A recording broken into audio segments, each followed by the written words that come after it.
Good afternoon, everybody, and welcome to my photography masterclass. My name is Terry White, worldwide photography evangelist here at Adobe. It's my pleasure to be streaming to you live once again on my favorite day of the week. That is a Friday in cloudy Atlanta. It's been kind of thunderstormy here, and hopefully that will not have any impact on today's stream.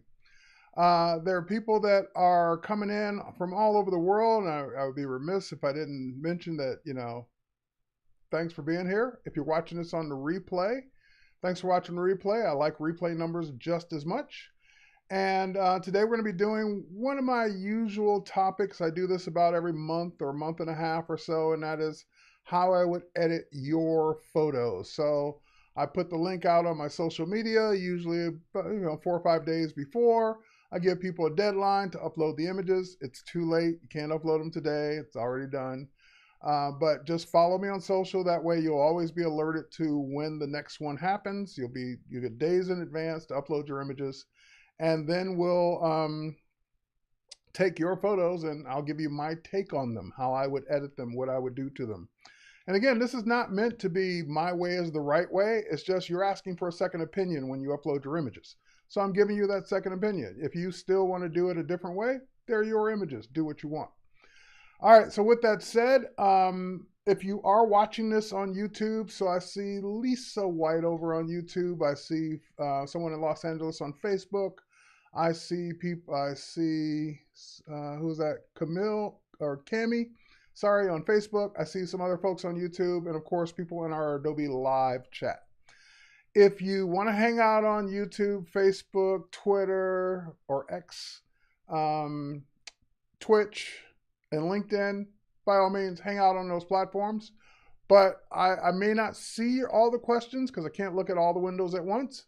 But I will definitely look at the Adobe Live one, which is at b.net/Adobe Live. So if you have an urgent question and I'm not answering it, head over to the other chat, and that way either I will answer it or someone in the moderation or the other participants will answer it if I don't get to it.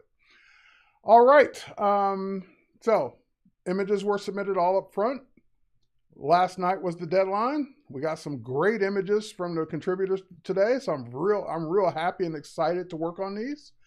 And I got a bug I'll talk about that I have to do something a little differently when I do the edits because of a bug on my system. Shouldn't affect you.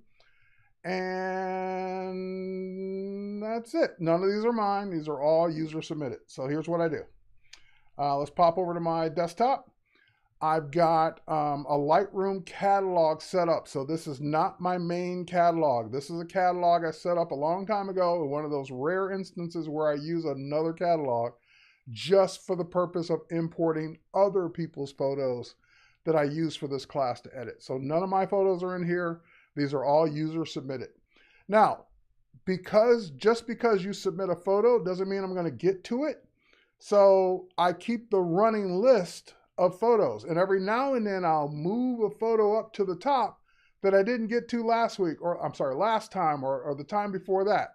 So I sprinkle in the ones that were just submitted among some that had been submitted a while ago so that we can get everyone's edited eventually, even though if it doesn't happen on the day or the week you submitted it.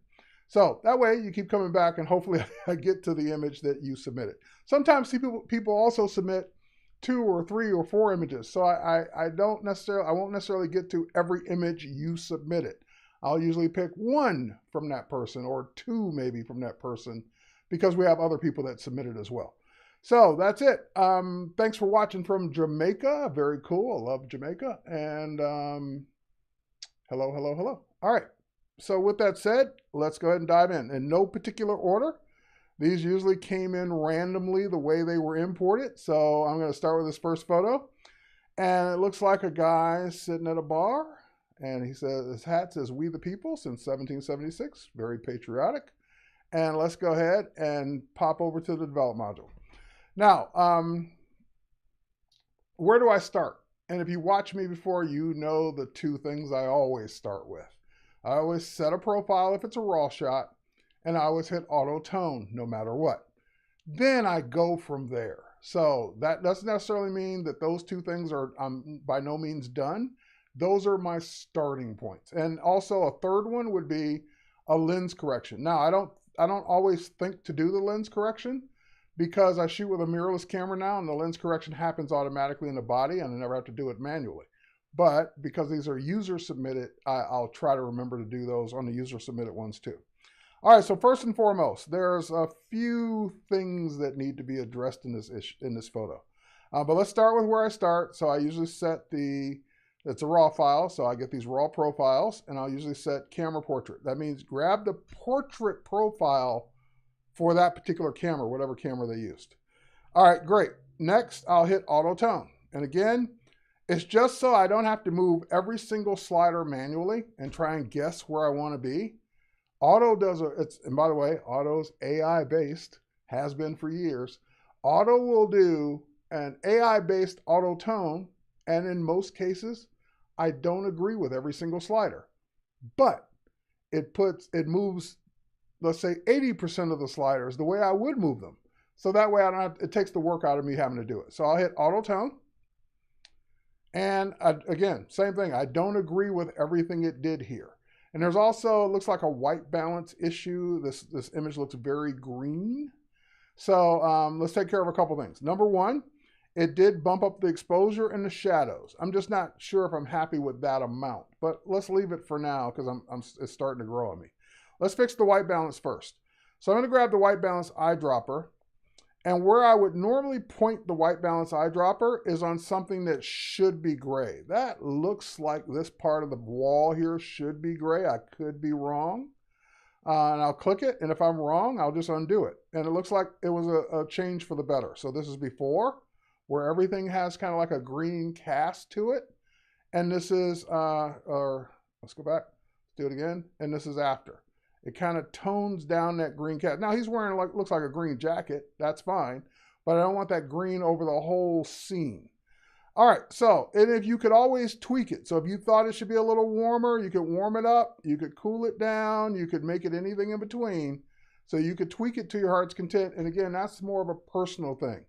White balance is usually mathematically set, but if you don't, or technically set, if you don't agree with the technical look of it, change it to where you like. That's why it's a slider. You could slide it to where you want. Make it a little cooler, make it a little warmer based on what you want. You also have the ability to change the tint.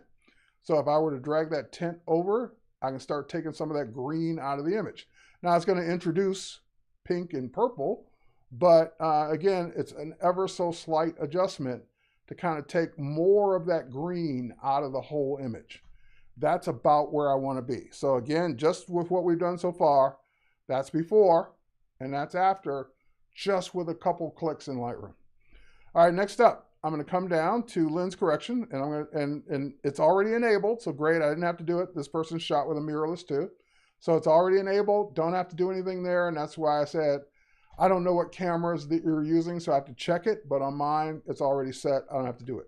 All right, so those are the three things I do. Now, after I do those things, I look at those sliders again. So far, so good. Like, I'm not really unhappy with the sliders, but I notice up here in the histogram that there are still some dark areas being filled in. So as I hover over that left triangle, you'll see parts of my image or parts of your image get blue. Wherever you see that blue, that means that that image, that part of the image is being filled in completely with black. There's no detail there whatsoever. If it were in an important part, like his face or a product in the shot or something very important, then I would adjust it. In this case, it's not critical, but I will make the effort to adjust it nonetheless, just to see if it improves the overall image. So how do I adjust it? Well, it automatically shows you where you are when you zoom in or when you look at the histogram. So under this triangle, it's the blacks area and the shadows, and the next column over is the exposure and so forth and so on. So you notice I get that double arrow tool. If I just drag that column to the right or that area to the right, I'm adjusting the blacks in this photo. And even if I drag it all the way over to 100%, it still didn't get rid of all of the blue. It got rid of most of it, but it still has a little bit in its collar. And that just means it's just so dark that it can't bring that back. But again, before, after, big improvement. Now, let me look at the black slider, which you could drag over manually too. This is where we were.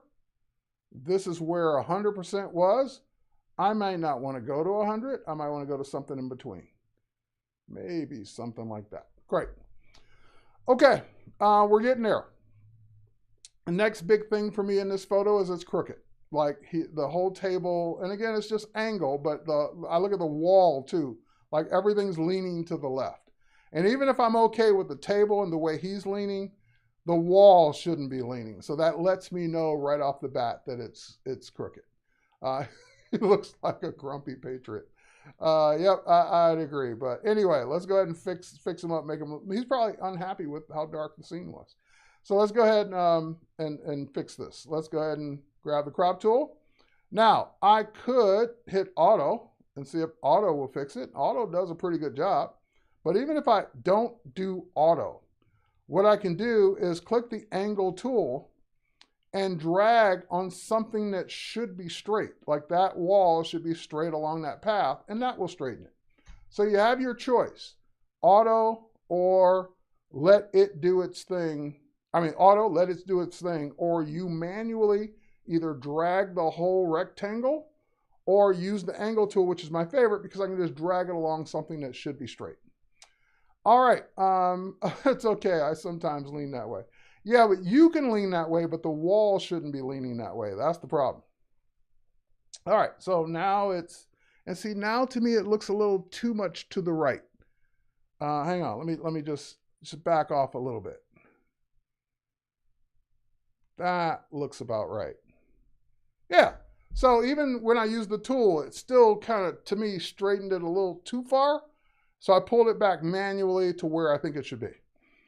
Great. All right. Now, the only other thing I might do is because of his hat, because of the side light here, or his reflections coming in from the sun or whatever that is, his face just looks a little dark for the scene. And we got distractions. We got a waiter or waitress back there. We got whatever that is on that chair or table. I got all kinds of things going on. We'll worry about those in a minute. Let me go ahead and just address kind of like bringing out his face a little bit while we're here. So I'm going to go to masking. And I have a bunch of choices now. It used to be I would just do a radial mask and call it a day. Now it's detecting the people in the shot, so we'll let it finish doing that. I could also select subject. I could select objects. I can do all kinds of stuff. It was a whole lot easier than it used to be. So if I go to the person, I could say, well, give me, let's see. I could say, give me the facial skin.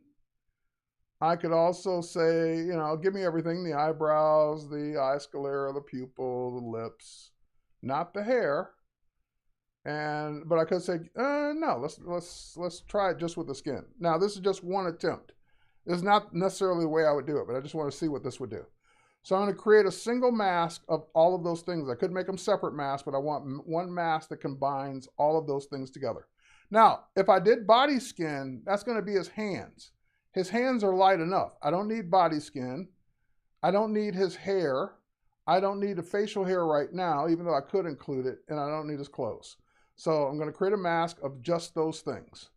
Now I can go ahead and bump up the exposure of just those things. Too much, looks ghosty. Too much. I can also bring up the shadows in his face. Shadows is even doing a better job. And maybe pull it back, because you tend to overlight when you do it this way. You tend to want to go too far, and now you've made it too bright. So always pull back a little, even though you think you got it where you want it to be. Pull back a little bit, and I would say right about there. Now, I'm still getting this distracting line on his face because we didn't select anything to do with his facial hair. That's a whole different issue. But at least now I've got his face kind of where I want it to be. And let's go ahead and get out of the masking. All right, so again, before, after, we've come a long way. Okay, this is about as far as I'm going to get in Lightroom. I've kind of done all the things that Lightroom can do. When it comes to, I could probably remove that with a new remove brush or But this person, there's no way I'm going to be able to brush them out and have it look good. So if this is all you want, improving the shot you've improved so far, you're all set. You can move on. But I'm going to take it into Photoshop because I think there's opportunity to fix a couple more things. Now, the bug I was telling you about, normally you've been seeing me do this for years. Hit Command E on Mac, Control E on Windows, edit in Photoshop, pops open, save it, round trips, comes back. Because of all the betas and uninstalls and reinstalls I've been doing lately, my Command E or my edit in Photoshop got broken along the way. It'll eventually do it. Like if I say edit in Photoshop, Photoshop will pop right up, but no image will open.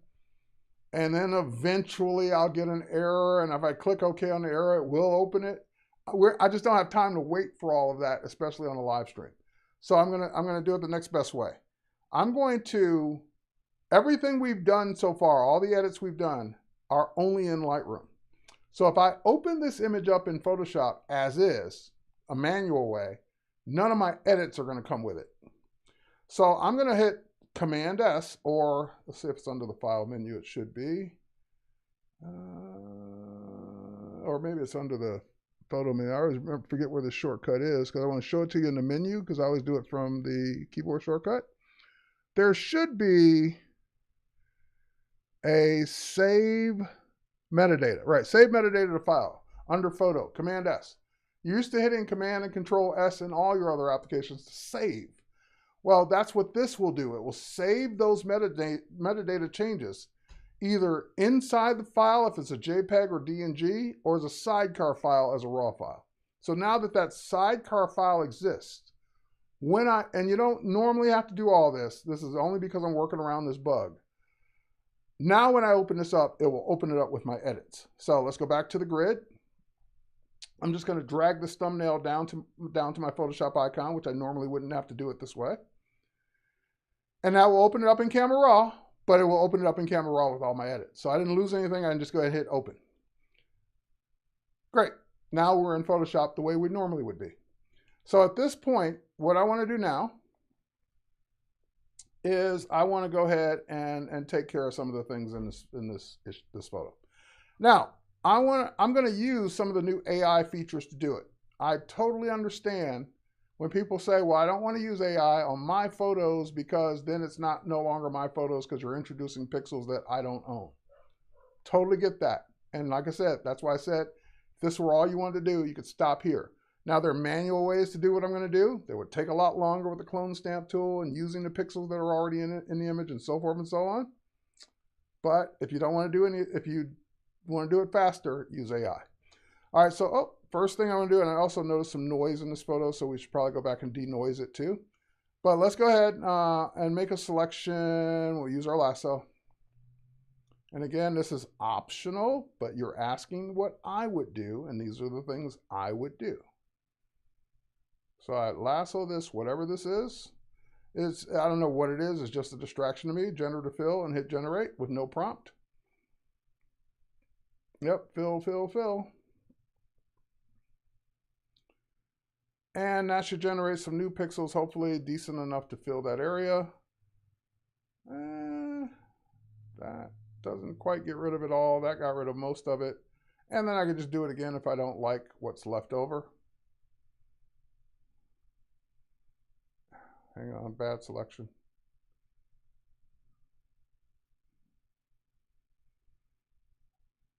If I want to completely get rid of it,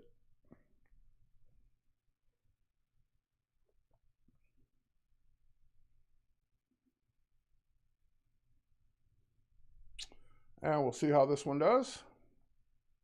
There we go. So that got rid of it completely. I'm happy with that result. Okay, next up.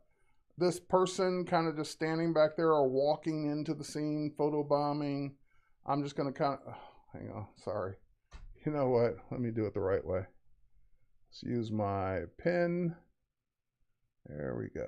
I can do it quicker and better using my stylus on my Cintiq. All right, so now we got a rough selection around that person. We're going to do the same exact thing. Generative fill. Generate. This doesn't work. I may have to go back to the background layer and start from there. But let's see what happens.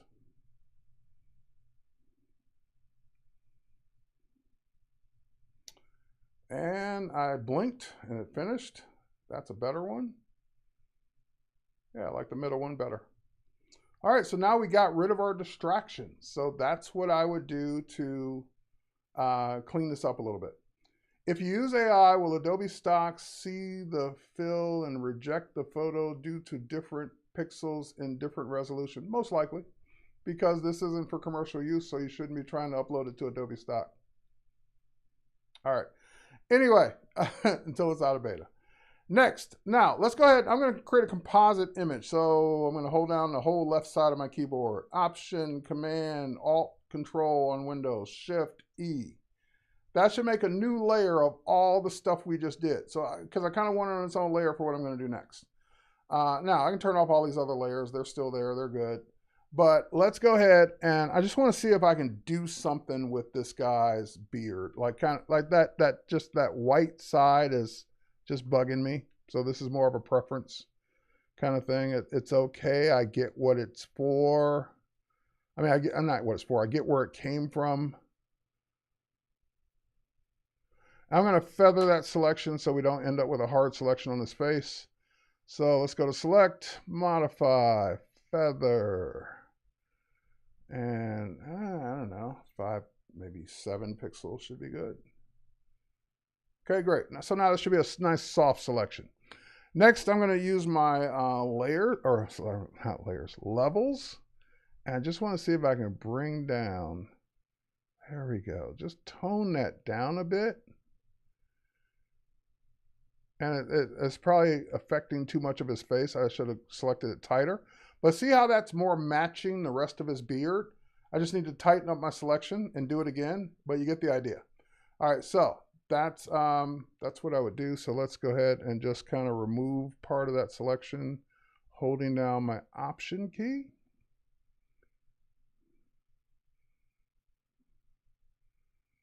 And just removing the part that's on his face. There we go, and we're going to feather that again. Modify, feather. All it's doing is just softening the selection. And let's go by, I don't know, 15 pixels this time. I want to make it really super soft. All right, levels, midtones, and just take some of the brightness out of that part of his face. Click OK, deselect. Yeah, I still need to probably just grab that edge and do it again, but you get the idea where I'm headed with this. Just taking out or toning down some of that brightness in his face. So we'll do our modify. And this is just it's a nitpicky thing that was bugging me about it.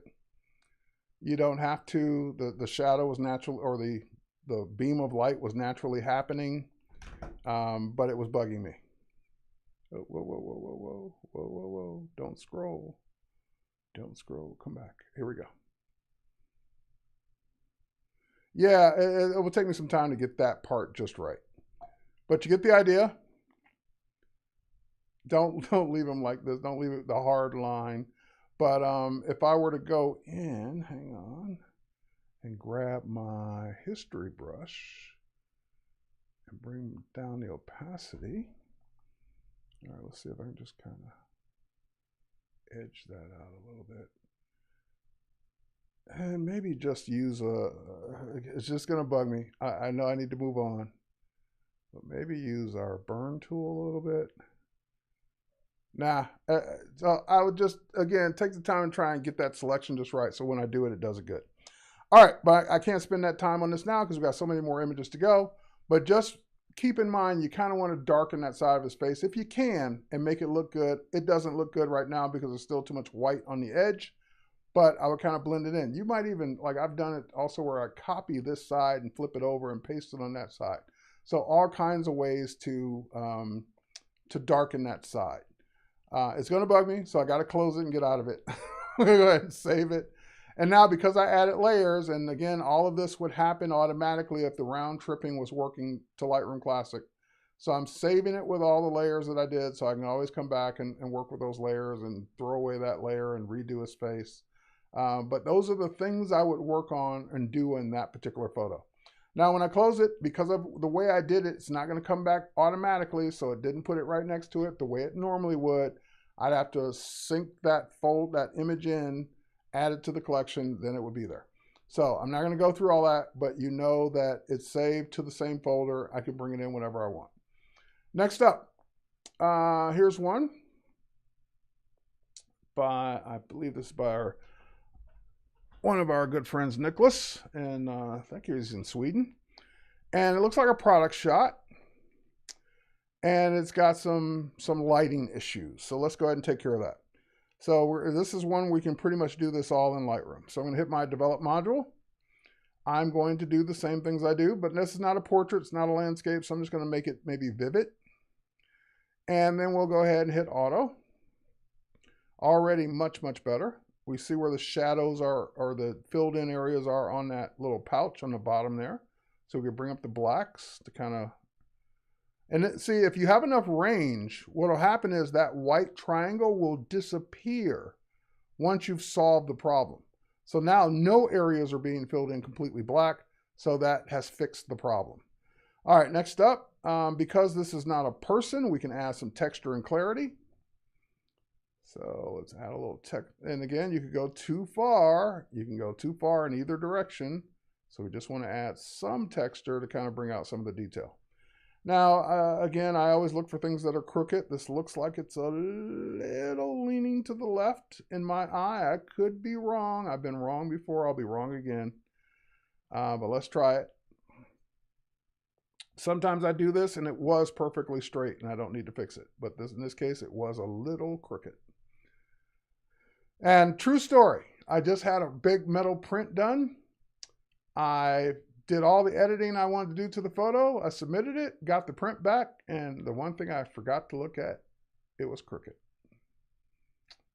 And I had to do it all over again because I was going to hang a crooked photo on my wall. No, I just can't do it. So, all right, so just the tonal things we kind of took care of. Nothing else is really jumping out at me as anything wrong with the photo. The only other thing I might do is, because unless you have a good reason for something being dead center in the photo, we usually want to do a little bit more with the composition and maybe move it to one side or the other. This being a product shot, the product shots are fine being in the center, but to me it's just begging not to be in the center. I don't know why, when it's calling out to me not to be in the center in this photo. So how would I do that? I grab my crop tool. You can stick to the original aspect ratio if you want, or just simply turn off the lock. And I'm going to bring in the crop a little bit from that side. Kind of maybe make the focus point the glass.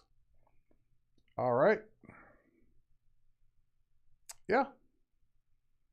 I mean, again, if you wanted to nitpick, you can kind of get rid of a couple of these reflections in the bottle. Kind of clean up some of the dust and lint on the back. Those are nitpicky kind of things, but those are kinds of things that in a true product shot that will get you, that won't get you any future business if you don't take care of them. So for example, I could just simply use the remove tool, or right here, remove brush right here in Lightroom, to kind of remove some of these glaring reflections and these glaring lines. Oops, undo.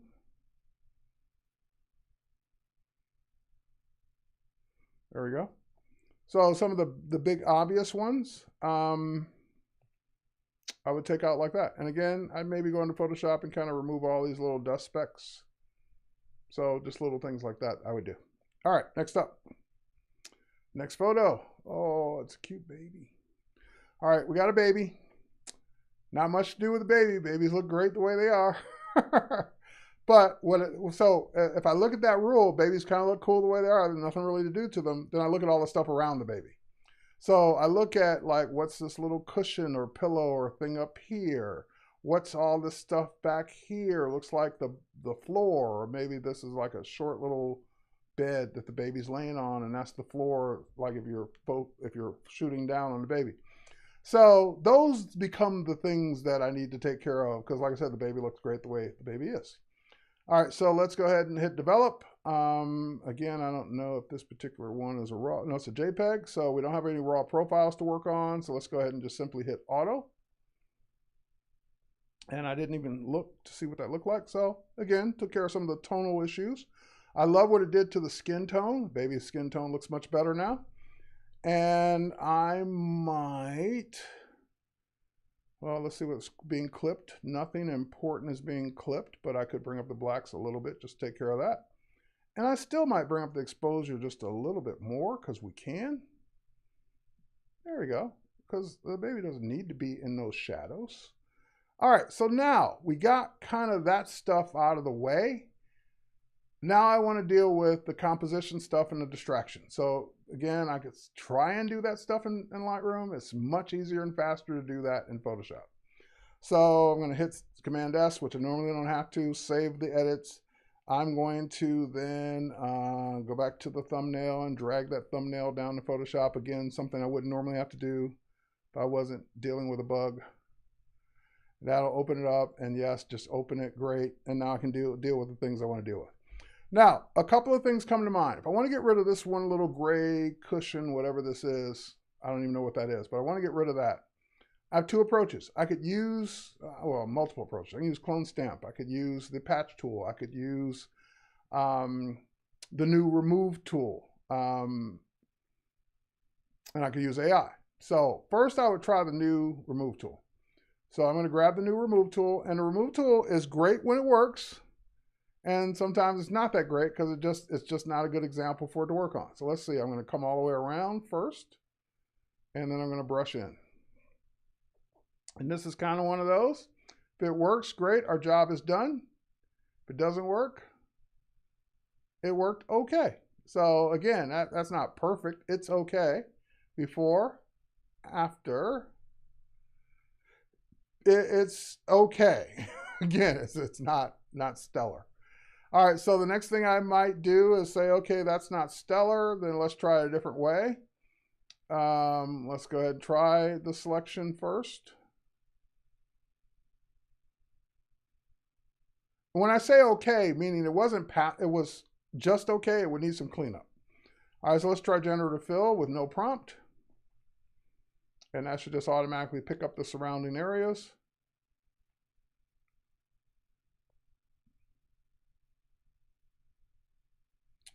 And I get 3 choices, and of course I can always, and it's just okay. So again, it's about the same as the Remove tool.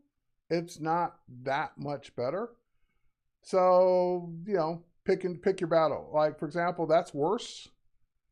That's worse. That's about the same. Let's generate again.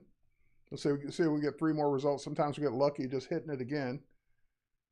It's a nasal aspirator. So shows you how long it's been since I've had a baby around me.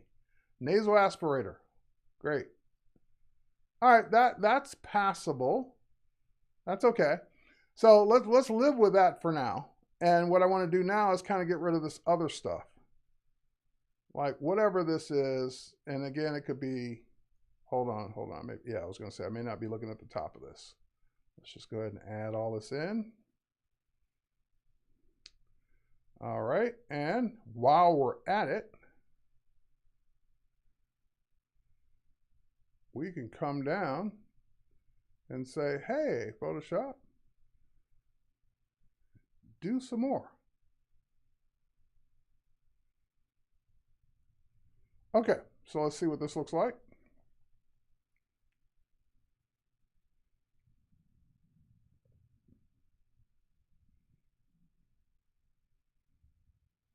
Much better. Much better. It kind of repaired this part, which didn't do as well, and it got rid of all that stuff up there. So now I can't really tell what that is, and that's fine. That's the whole point. It's not something I'm trying to figure out. Where do those bars go to? All right, so now the only other thing I would do, and again, nothing to do with the baby, it's all about the background, is you kind of got a shot here that looks tightly cropped, and it is. So do you want some more space around it? If you do, you got a great option now with the new generative expand. If you don't, you're all set. So I can hit my crop tool.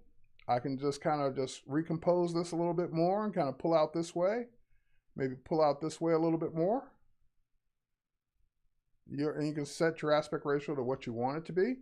And brand new, since the last time I spoke with you guys, there's a new option in the crop tool, generative expand. So you just choose that option. And before, you used to have to make a selection after you did the crop and then do the generate. It does it all at once. So now I just click the check box. Yeah, I know, the pillows look like fingers. I got rid of them. They're gone.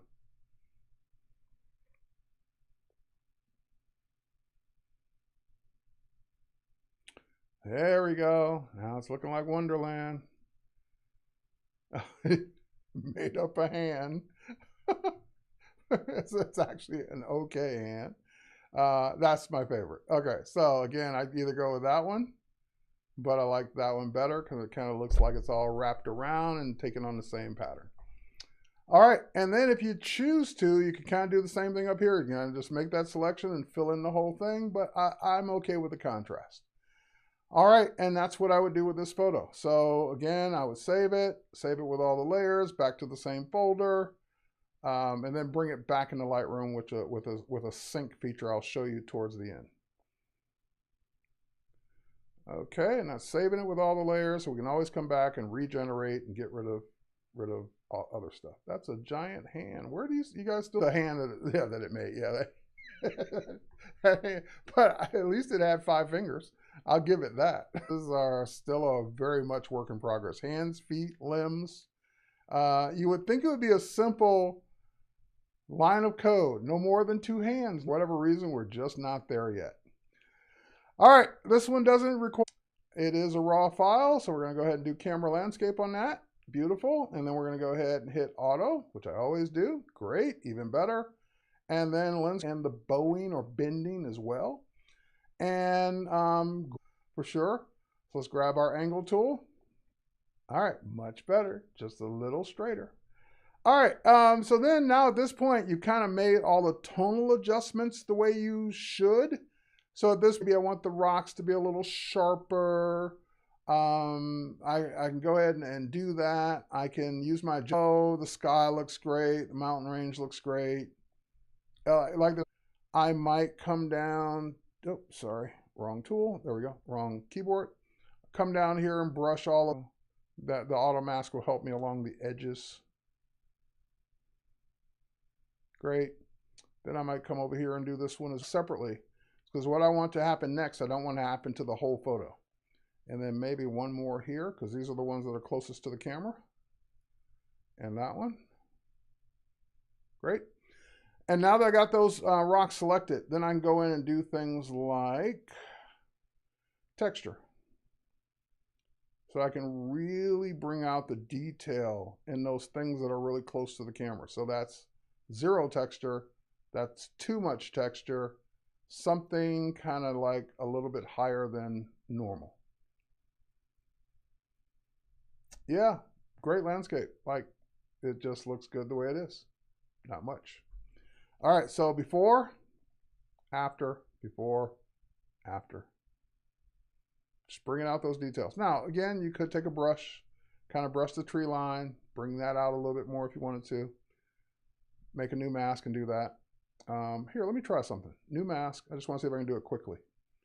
I'm going to do objects.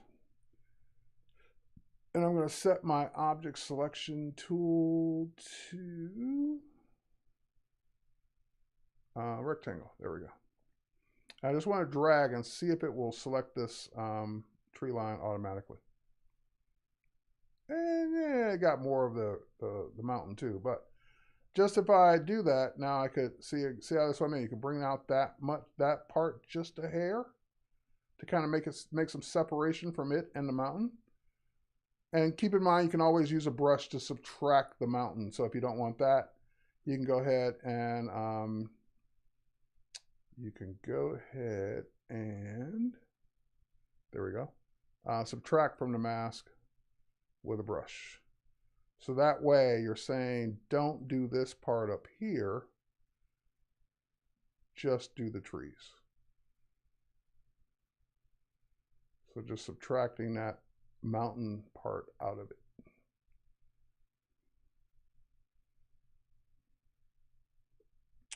Now you've got a mask of just the trees. All right, and then whatever you do now is only happening to the tree line. Yeah, I kind of like that brighter, just my opinion. Yeah, like I said, someone just said, great pick. Yeah, it's not a whole lot I need to do this. I'm just being picky now. All right, next up. This is a great portrait. Obviously, there's some production things going on. Like we can see a light stand, we can see the background, the picture's crooked. So this is kind of one of those just out of the camera. And this is prime candidate for making adjustments. So let's go to develop. Let's hit all the things we normally do. Let's do camera portrait. Let's make sure our lens corrections are on. They are. Great. And now let's go ahead and hit that auto. And this is another case where I don't like what auto did for everything. So for example, I think it brightened it too much. Let's bring that down a bit. I think it brought the whites up a little bit too much for my taste. I think the shadows could actually go a little higher. And now I've made auto my own. So instead of having to adjust 9 sliders, I adjusted 3. And that's the whole point of auto. All right, so now we can kind of fix some of these other things. So right off the bat, I could go in and I could say that I want to grab that, that remove tool and see if I can remove this stand. There's a shadow for the stand, don't forget that. And now we got them both. Okay, great. And if I need, I can get in that corner one more time. Cool. That's gone. I could kind of probably do the same thing up here too.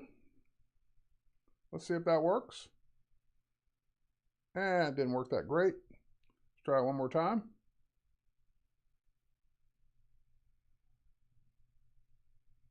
Better. One more time. Better. Okay. And of course now it's crooked. And there's still some tonal things on his face I should probably work on. But anyway, the crookedness is bugging me more than anything right now. And so if I want to make it straight, here's the problem that we've always had since day one. If I were to go into crop tool, which I normally do, and I were to go grab my angle tool, which I normally do, and I were to drag on this nice line, it's already here for me that should be straight. Great. And in this case, we're okay. It's going to crop in because it has to straighten it and keep the aspect ratio. But sometimes you end up cutting off some of your subject because of that. And if you cut off your subject, and then it's not good. So you end up having to say, okay, how can I keep the subject and do the crop? Now, in this case, it works. It's fine. But I'm going to undo it. And once again, I'm going to show you generative expand on an example I never did before. I'm going to do it on an example like this. So we'll save it. We will drag it to Photoshop, which again, because of my bug, I have to do it this way. We'll go ahead and open it, even though it's crooked. And then we're already in the crop tool from the last time.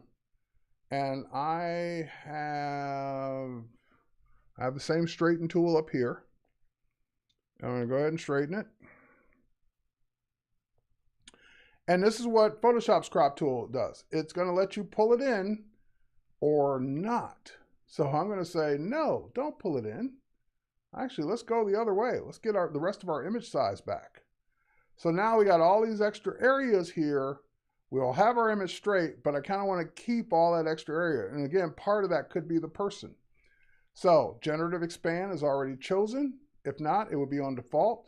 I'm going to do generative expand, and I'm going to, sorry, I got to pull them out again because I changed it. There we go. And now we'll go ahead and say okay.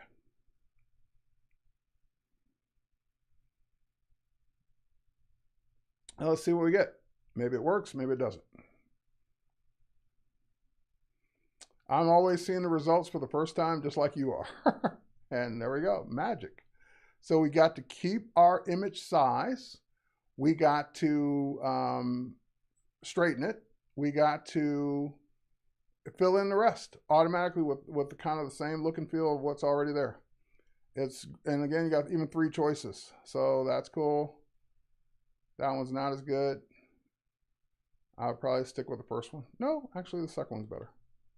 I like the second one better. Okay, last but not least, while we're here, we have some opportunity to kind of fix some of this stuff. So I'm going to make a composite so that we don't lose our generative layer. We're going to make a layer that we can actually edit. So I just did my Option Command Shift E, PC Control Alt Shift E, and that will give me our composite layer up here that we can work on. So that's a composite of all the layers below, just making it one layer.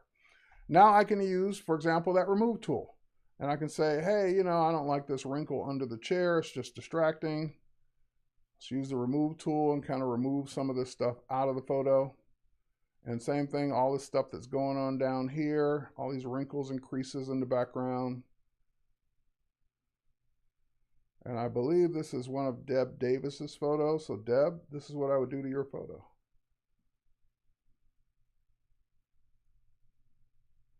All right, much better.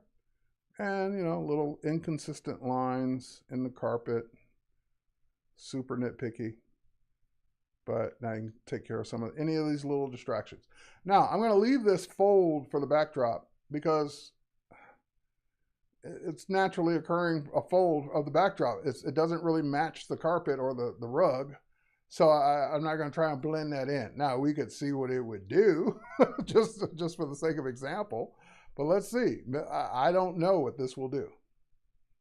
Yeah, it just kind of lessens it. If I do it again, will it get rid of it? Yeah, it starts to try and blend it in. To me, that just looks creepy.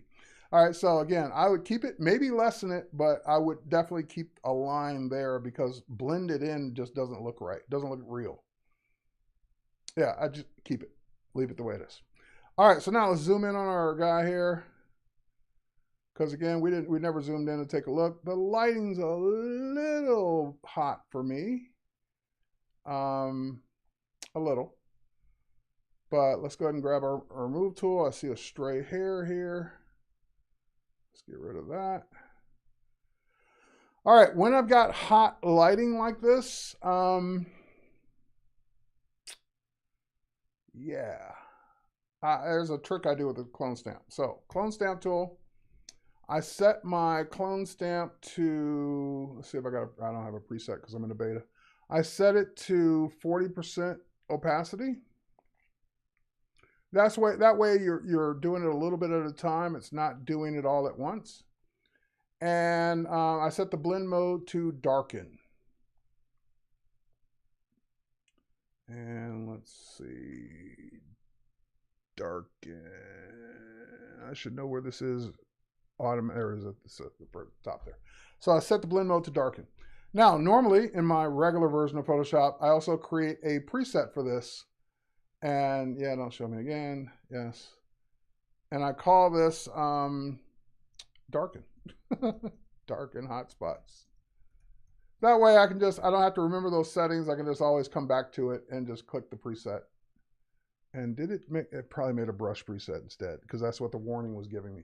All right, so that'll make a brush tool preset and you can just go in the brushes panel and get it. Anyway, what you then want to do is come over to the area that's not a hotspot, hold down your Option or Alt key and click, and then come over to the area that is a hotspot, and when you just click, you're adding a little bit of darkness 40% at a time. So you're not brushing, you're just clicking. So come back over here, click, and eventually you'll do it enough to get it even to where you get rid of the whole hotspot. So that's just one way to do it. There's all kinds of ways to do this. That's the way it's worked most naturally for me. And that way, since I'm only doing it 40% of the time, I'm controlling how much of it does it instead of 100%, and it's too much. And it's not going to affect the hair because the hair is already darker than that skin. So that's how I would do that. It looks a little blotchy now because I'm, again, doing it in pieces, but take your time, do it right. All right, next up. So let's zoom out. Save it. Again, save the layered version. I'm saving it to the same folder. Oh, we got like 4 minutes left, so let's see if we can get through 1 or 2 more. Saving, saving, saving behind me. You can't see it. Always at 99%. And it takes the longest to do that last 1%. I think there's a progress bar conspiracy going on. All right, finished. And now let's pop back over and see if we got time. Yeah, we got time for one or two more.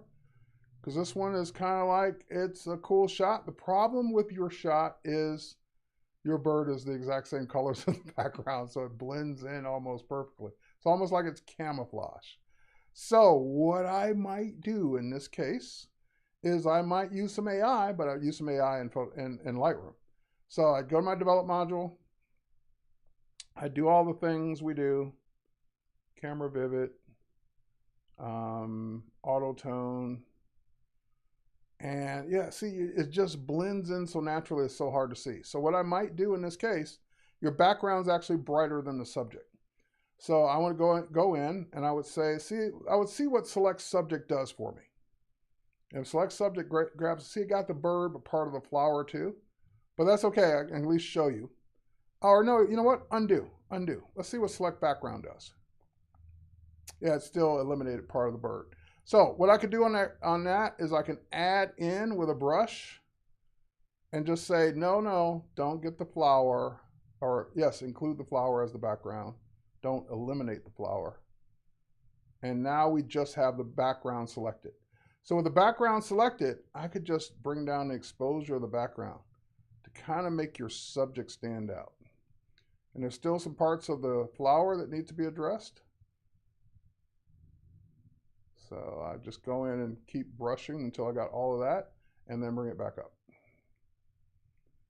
So that way you can kind of like start to bring out more of the bird by making it less of the, oh, did I not get the foot? Probably not. So yeah, you can subtract from that part of the selection to get the feet. All right, that's about it. Yeah, just making sure, yeah, see the feet aren't selected. So if you want those feet to show, eliminate those from the selection too, and just kind of tone down the background from being so bright. Maybe the shot. Oh, you know what? Bring down the highlights for sure. Bring down the highlights of that. Yeah, it's just the bird. It's a challenging one because the bird is the same color. All right. Last but not least on this, once I kind of tone down the background, I would also use this opportunity for a recompose. I'd put that rule of thirds right on the bird's eye. And that's a more natural composition for this shot than having the bird dead center. All right. Don't have to worry about it being crooked. The branch can be crooked. It's okay. And actually, that's probably the way it was. All right. So that's, I think we have time for another one. This one's going to take too much time. But just some quick things here. You're showing too much of this stuff that doesn't matter. So I'd crop in tighter and then try and again adjust the lighting to bring them more out. All right, so we'll save that one for the next one. His beak got lost. All right, yeah, so just again, adjust your mask accordingly. I still see the beak, it's fine for me. But if you need to, brush in the beak. It's up to you. All right, so we'll start off next time with that one. Cheers, everyone. Thanks for watching. Stay tuned for, I think Jason's after me. So Jason will be up doing audio and video in his masterclass. Bye, everybody. Have a great weekend. We'll catch you on the next. Oh, Monday. Monday is my photography show. So Monday at 9 a.m. Pacific. So 12 p.m. my time. So 9 a.m. Pacific, the photography morning show happens on Monday. And I'm getting ready to post that as soon as this is done. Cheers, everyone. Catch you on the next one. Bye, everybody.